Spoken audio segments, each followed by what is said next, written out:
The August 17th, 2026 Auburn City Council meeting will be called to order. Please join us in the Pledge of Allegiance.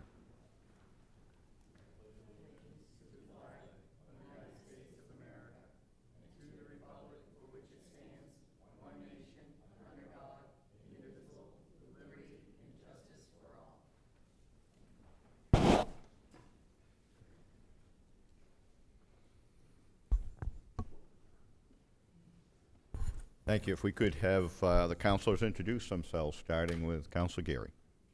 Good evening, Belinda Gary, City Councilor at Large. Good evening, City Councilor Ward 1, Rachel Randall. Good evening, Tim Cowan, City Council Ward 2. Good evening, Matthew Duvall, City Council Ward 3. Good evening, Jeff Harmon, Mayor. Good evening, Kelly Butler, Ward 4, City Councilor. Good evening, Leroy Walker, City Council, Ward 5. Good evening, Adam Platt, City Councilor at Large. Good evening, Student Representative Brennan Edwards. Good evening, Student Representative Owen Robinson. Phil Kroll, City Manager. Thank you very much. There's only a single item on the consent agenda this evening, Order 7108172026, which is casting the City of Auburn's ballot for the 2027 Maine Municipal Association Vice President and Executive Committee. Is there a motion? Motion to move. Second. Moved by Councilor Walker, seconded by Councilor Duvall. Vote will be by show of hands. All those in favor? 7 having voted in the affirmative and none in the negative, the motion is adopted. The next item is the approval of the minutes of the August 3rd, 2026 regular City Council meeting. Are there any errors or corrections other than those that have already been brought to the attention of the clerk? Not seeing any. Is there a motion to approve the minutes as amended? Motion to approve. Second.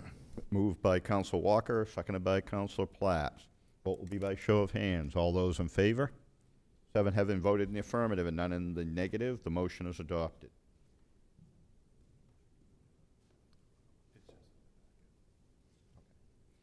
Under communications presentations, bring the council's attention to the hydropower relicensing update regarding Lewiston Falls. It's in your packet.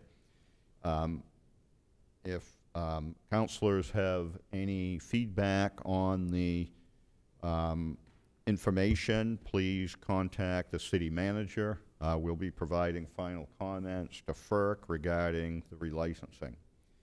I would also bring your attention to this communication from the clerk for the certificate of sufficiency regarding the initiative petition to adopt a proposed ordinance titled Automated License Plate Recognition, ALPR Ordinance. As the clerk has reported, a sufficient number of signatures have been gathered and certified at 1,647, which exceeds the number of valid signatures required, which was 1,568.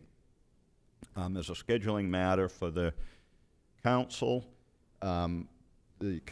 has 60 days to act on the petition, to either adopt it unchanged or to send it out to a referendum vote, which the 60 days, if we're regularly scheduled meeting, would be between now and the first meeting in October. We have some questions out to legal on the ordinance, but I would suspect that we will have this on the agenda in September.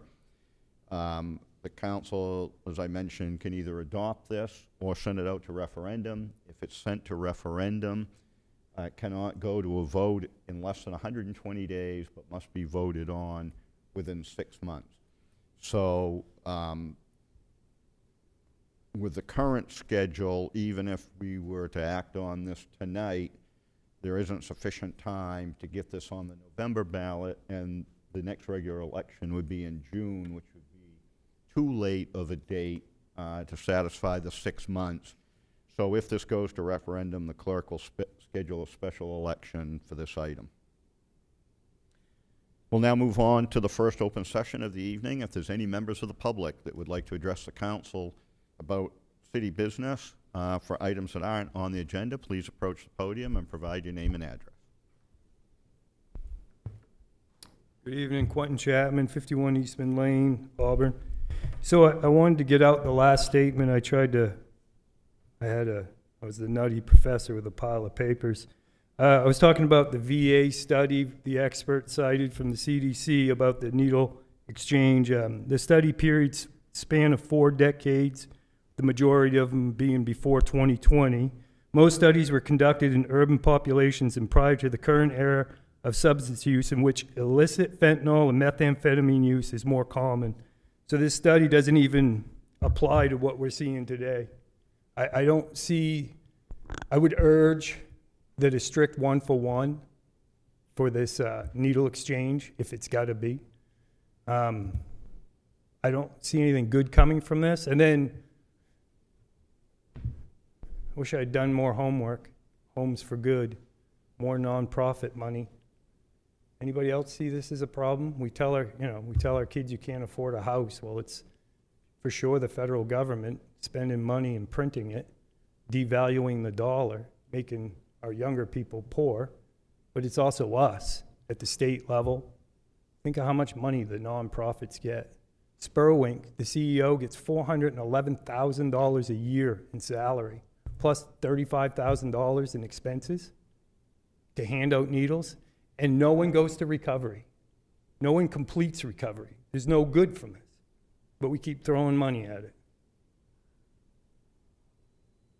Doesn't work. It's my 2 cents. For now, I'll be back. Thank you. If there's any other member of the public who'd like to address the council, please approach the podium and provide your name and address. Not seeing any, the open session is closed. We'll move on to unfinished business. The next item is ordinance 1408032026, amending the city's code of ordinances to adopt a mobile home park rent stabilization ordinance. This will be for second reading and public hearing. Is there a motion? So moved. Second. Moved by Councilor Randall, seconded by Councilor Cowan. We'll open the public hearing. If there's any member of the public that would like to address the council on this item, please approach the podium, provide your name and address.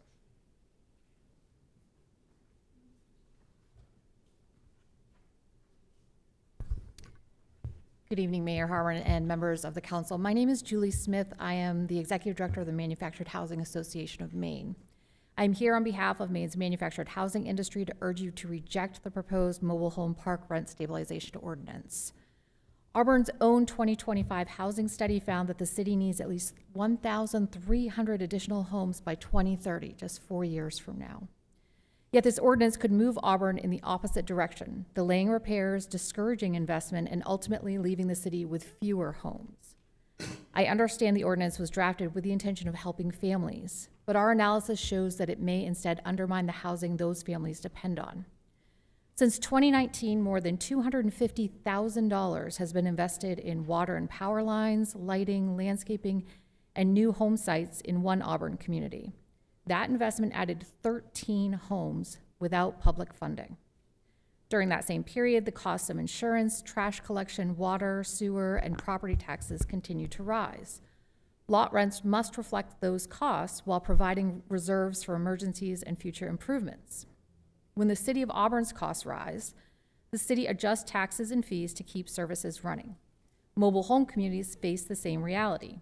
This ordinance would limit rent increases, but it cannot limit the bills park owners must pay. The city has not subjected its own tax increases to the same standard it now proposes for park owners.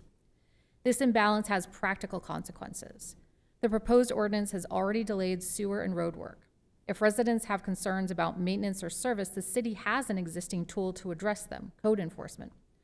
Rent stabilization will not solve specific maintenance problems. It will make it harder to maintain and expand Auburn's housing supply. The long-term risk is even greater. If community owners cannot cover rising costs and earn a reasonable return, investment will slow, new homes will not be added, and properties may eventually be sold or converted to other uses. Maine law does permit a mobile home park to close with 1 year's notice to its tenants.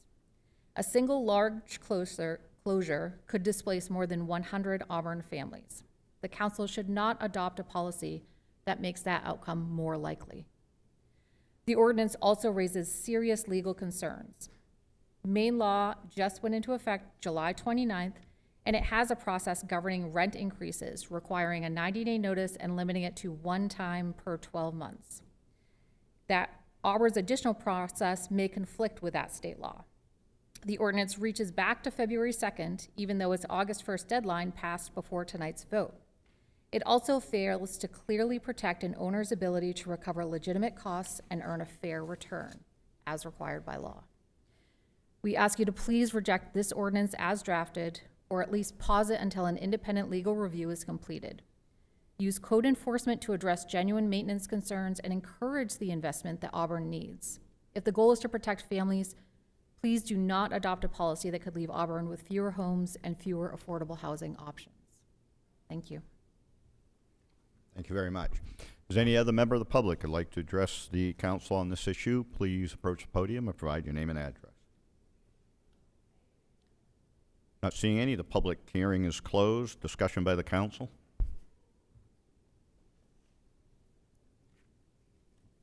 Thank you, Mr. Mayor. After hearing from this lady that just spoke, my mind was already made up that I disagreed with this to start with, because I think it's a slippery slope for the city to take because of landlords in the future that own buildings in our city. I think it's a movement in the wrong direction. But where the state has accepted already rules and regulations, I don't see why we should be throwing more rules, regulations out behind them. That's just my opinion. I'll vote no. Thank you. Any other member of the council? Council ready for the question? Vote will be by roll call. The clerk will call the roll. Counselor Randall, Yes. Counselor Cowan, Yes. Counselor Duval, Yes. Counselor Butler, Yes. Counselor Walker, No. Counselor Platts, Yes. Counselor Gary. Yes. Six having voted in the affirmative, one in the negative, the motion is adopted. We'll move on to new business. The next item is Order 7208172026, appropriating funding for the Home for Good project. Is there a motion? Moved. Moved by Councilor Geary. Is there a second? Second. Moved by Councilor Cowan. His background on this item for the public, this request was initiated by the Homelessness Committee. This was related to the Home for Good project that you'll recall is in process of being constructed at Hampshire and Goff. Construction cost is being covered by Maine Housing, and the on-site services is being funded by DHHS. The construction includes things like major appliances, but does not furnish the building. So the Homelessness Committee is taking on a fundraising effort to raise $125,000 to provide the furnishing so that the building will be furnished on opening. They're requesting $25,000 from the council. They're requesting an additional $100,000 in upfront money so that they can do things like get furniture ordered. There's quite a lead time for 32 units. Thanks to our finance director, we've secured $15,000 in pledges so far, and I've had discussions with the Lewiston mayor, and we'll be requesting a matching $25,000. Since this is a regional effort, we'll be requesting an additional $25,000 in funding from Lewiston. The $100,000 will be restored, as is shown in the info sheet. As money is raised, will be restored to the fund balance. So with that, if there's any member of the public who'd like to address the council on this item, please approach the podium and provide your name and address.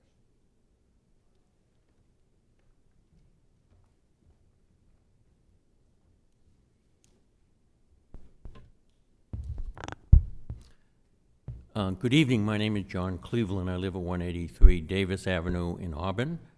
Mr. Mayor and the honorable members of the City Council, I rise to speak to you because I'm in support of this order, and I urge you to pass it this evening.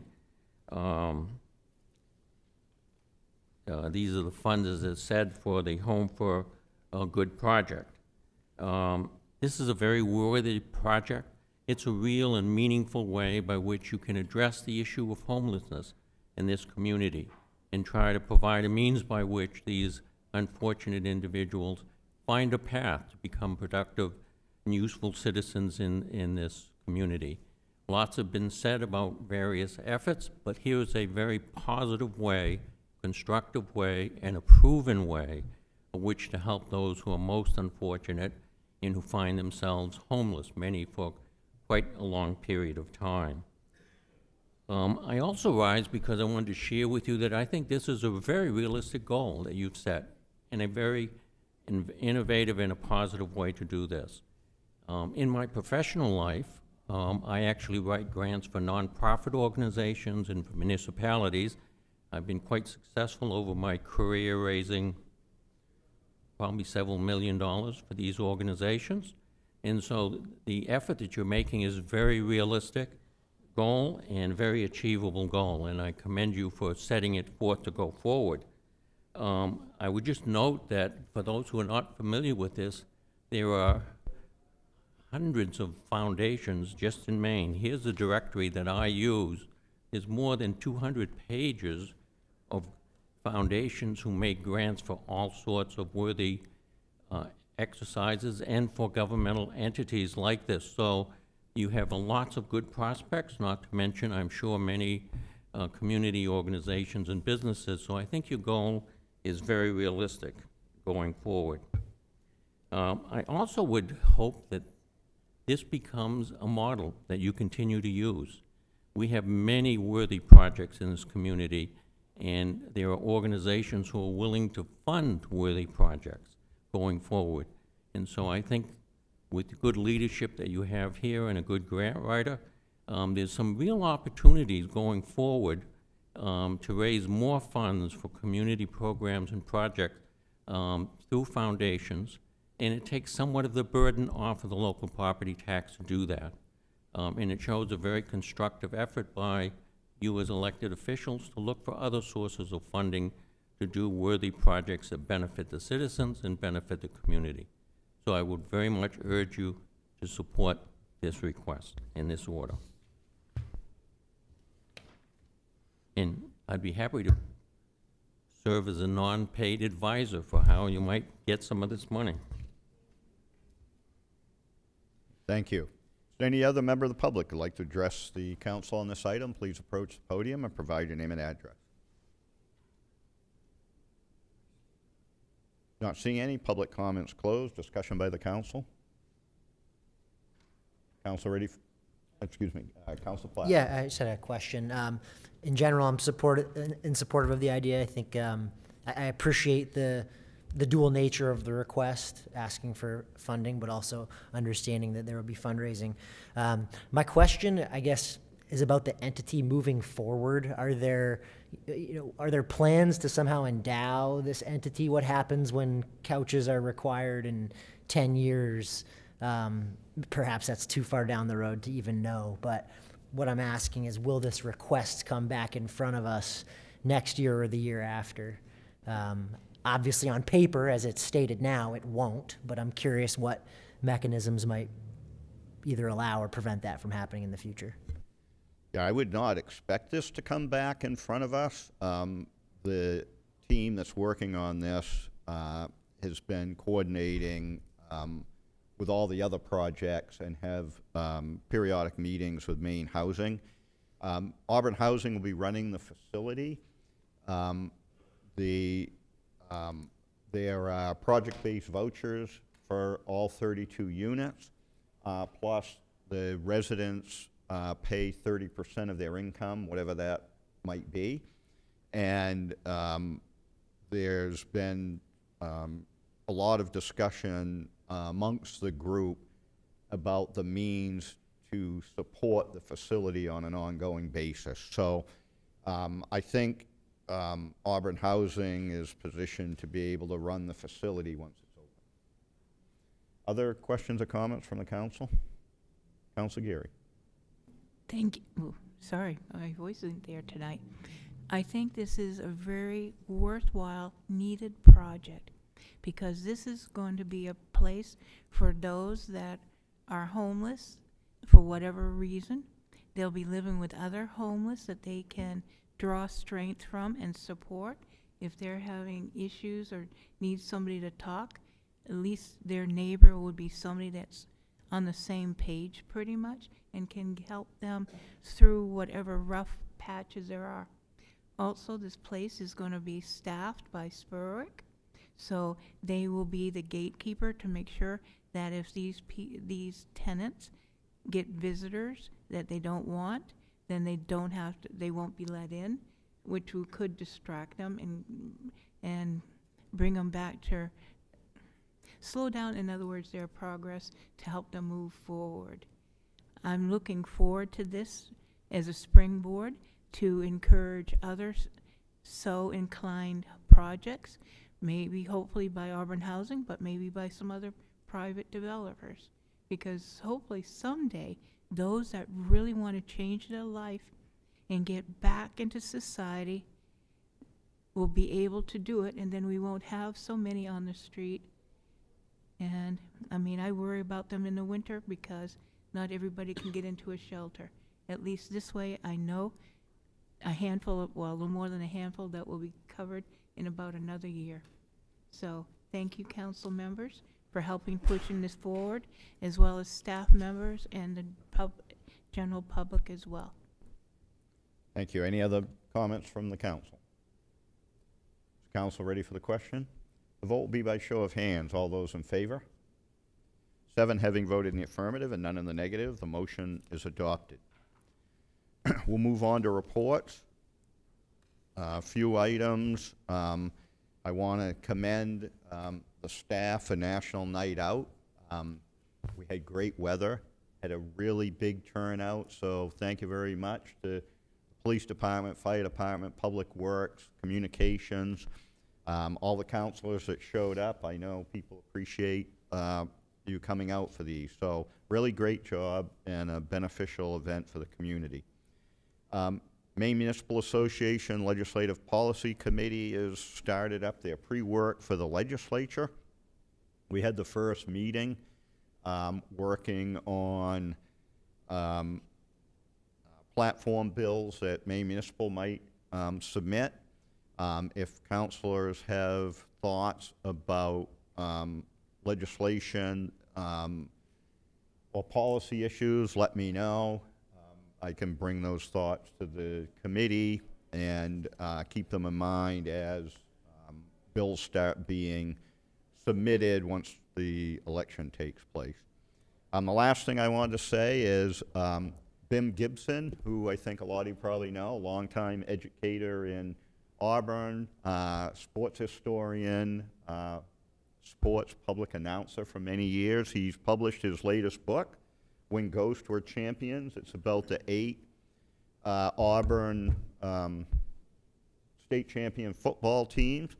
It's a really fun and interesting read. So I would encourage people to take a look at it, especially the early years. It's really interesting, some of the history around the city that he ties in with the football. So great job by Bim, and it's really worth reading. That's all I have. Councilor Gary? Thank you, Mr. Mayor. This kind of isn't a report, but I'm not changing my vote on the mobile home park ordinance we just passed. But I would like to ask a question through the chair to the city manager if the city was aware of these changes that were put forward in the legislature as an add-on stuff. And is what we've done, like this kind lady that came before us, say that we're superseding the state law? Has our lawyer looked at what they've passed in the state as well as what we're doing today? So we're not superseding anything. We're familiar with the legislation and the statute that just went into effect. So the things that were pointed out, the 1 year, no more than, rent increases no more than once a year, 90-day notice, that's consistent with prior legislation, that's consistent with our ordinance. A lot of things that were in the law deal with the manufactured housing licensing, none of which is covered by our ordinance. So we'll take another look at it, but I'm not aware, I don't think the manager is either of, we have things that are consistent with the statute, but I don't think we have anything that's in conflict with it. Thank you. Councilor Randall? Nothing tonight, thank you. Councilor Cowan? Thank you, Mr. Mayor. Just let people know that the Auburn Homelessness Committee is meeting tomorrow morning, 9:30 to 11. If you'd like to attend, it's over at 121 Mill Street at the Auburn Resource Center. Councilor Duval? Nothing to report beyond the comprehensive plan is moving forward. We have a draft plan that we will be reviewing as a committee tomorrow night. Thank you. Councilor Butler? Nothing this week, thank you. Councilor Walker? Thank you, Mr. Mayor. Age Friendly had put on a lobster feed there for senior citizens or anyone that wanted to apply. We had like 30 people that applied.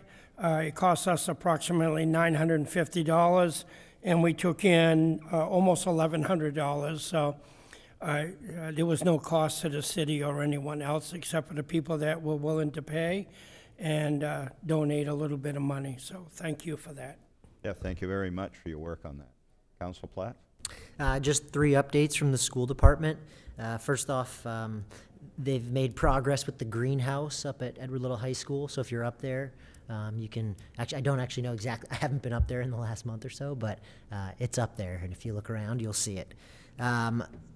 I want to just give you guys an update on one of the bond items from the school department last year. That was a $800,000 HVAC system for East Auburn. That was installed last week. Cody Crane dropped that in. Everything was going is great. I think there was a lot of duct work that was also rebuilt throughout the building. That came in under budget, so that's good news. And lastly, I just wanted to thank, the school department has thanked this entity, but on behalf of the city, I wanted to thank Edward Little High School class of 76, which for their 50th anniversary fundraised, established, maybe you guys have seen this, and donated a series of kiosks that are around Edward Little High School. And each of these kiosks kind of pays homage to some of the history of Edward Little. And so that's their kind of lasting impact, 50-year gift to the city and to the school. So also something to check out if you happen to be on site at the high school. So thank you to the class of 76. Great. Thank you. Representative Edwards? Yeah, we were just at the school today and we saw both of those. It's hard to miss. But this is our last meeting before school starts again. We have freshman orientation next Wednesday and the teachers return on Monday. Our guidance counselors return today. And then this is tryout week for sports. So a lot of things happening. Representative Robinson? I think he covered it all. Thank you. Mr. Manager? Thank you, Mayor, Council. Just a couple updates. One, the new Parking and Traffic Safety Committee is beginning setting their first meeting date, rather. Councilor Butler has been assigned as the chair, assigned or volunteered. I'm not sure, but yeah. So we appreciate her commitment. And we do currently have a vacancy on this committee. We'll be getting that posted soon. One of the individuals that was brought on had to withdraw their name. So other highlights, if you drive down Mighty Avenue, take a look at at the Central Fire Station, you will see the work being done for the new public safety building. A great deal of site work is underway, tree removal surrounding that area, as well as down alongside where the 911 building is currently. Engine 2 is on track. I think they poured the slab floor for the bay area for the fire apparatus today. That is on track for an October opening, so we're right on schedule. and the LA 911 renovations in this building is underway. If you're in the building, you will most likely hear that during the day as they are drilling into the floor, making a lot of changes up on the third floor. So that work is on track as well. As many of you know, there's a lot of moving pieces with the new public safety building. To be able to move out current central fire, move out 911, engine 2 needed to be completed. The LA 911 space here in this building needed to be completed, as well as the work done at 67 Kitty Hawk, which is complete now. So, thank you. Thank you very much. Director Earl, financial report. Hello, my name is Earl. Sorry. Good evening, Council, Mayor. This is the final quarterly report for FY26. This covers the period of April to June. So while the operational year has concluded, the fiscal year does remain open while some outstanding invoices are paid and some remaining revenues are received. We expect this activity to be completed by the end of August, in which case we'll be closing the fiscal year in September. This is all in preparation for the auditors arriving in November. That said, our FY25 audit is in auditors' hands for draft at this time. So when you're looking at the year-to-date FY25 numbers, those are the numbers. Nothing's going to change with those 25 comparisons.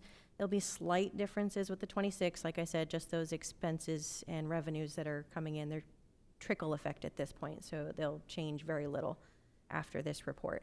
So this is 99% of the fiscal year being completed. With that said, our revenues are 0.67% difference from last year. Same with our expenditures. It's all very similar.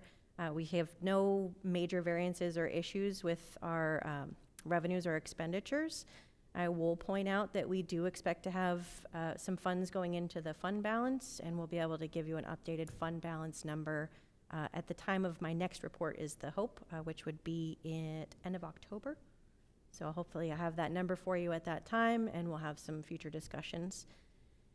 Both Norway Savings Bank Arena and Ingersoll ended the year with operational gains, not large gains, but gains nonetheless, which is all very good news for us. And I have no other points to make for this report, but if there are any questions, I'm happy to answer those. Council Platts. Thank you. On those operational gains for Ingersoll and Norway, is that normal? Do we usually have Those are gains? around the normal numbers. Okay. So we have not seen anything higher than that, but we have seen much lower in the past. So they've been putting in a lot of work. The arena's been bringing in new shows. Ingersoll, the manager of that, has really been putting a lot of time into getting some more rentals in there. So we're seeing the benefits of that work that they're doing. It's slow progress, but it's progress. Have we, in your memory, have we run a deficit in either of those? We have. We have. In the past run a deficit with the arena, absolutely. Ingersoll became a separate business entity or proprietary fund more recently. That was run under the general fund prior to that, but it was a larger expense. And like I said, the efforts have been put into increasing those rentals to cover its expenses. Great. So sounds like good news this year. Yeah, awesome. Thank you. And just as a reminder, since these are enterprise accounts, if there's a net profit when the books are closed, that money's transferred to help offset debt service. Is that correct? That is correct. Other questions on the financial report from the council? Council Cowan. Thank you, Mr. Mayor. Kelsey, not a question, just a comment. Again, really appreciate the formatting and the summaries. It's a really, really well-polished report, easy read for people up who wanted to see the front matter. So good work to you and your team. And I believe you also mentioned that you'd come in a little bit earlier in terms of finalizing your dollars this year. So congratulations on that effort as well. Confetti, that's what we say in accounting. Other questions or comments from the council? Is there a motion to accept the report? Motion to accept. Moved by Council Walker. Second. Seconded by Council Cowan. Vote will be by show of hands. All those in favor? 7 having voted in the affirmative, none in the negative. The report is accepted. Move on to the second open session of the evening. If there's any member of the public that would like to address the council on items not on the agenda, please approach the podium and provide your name and address. Not seeing any, the open session is closed. There's no executive session scheduled for this evening. Is there a motion to adjourn? Motion to adjourn. Moved by Counsel Walker, Second. seconded by Counsel Randall. All those in favor? The council will be adjourned.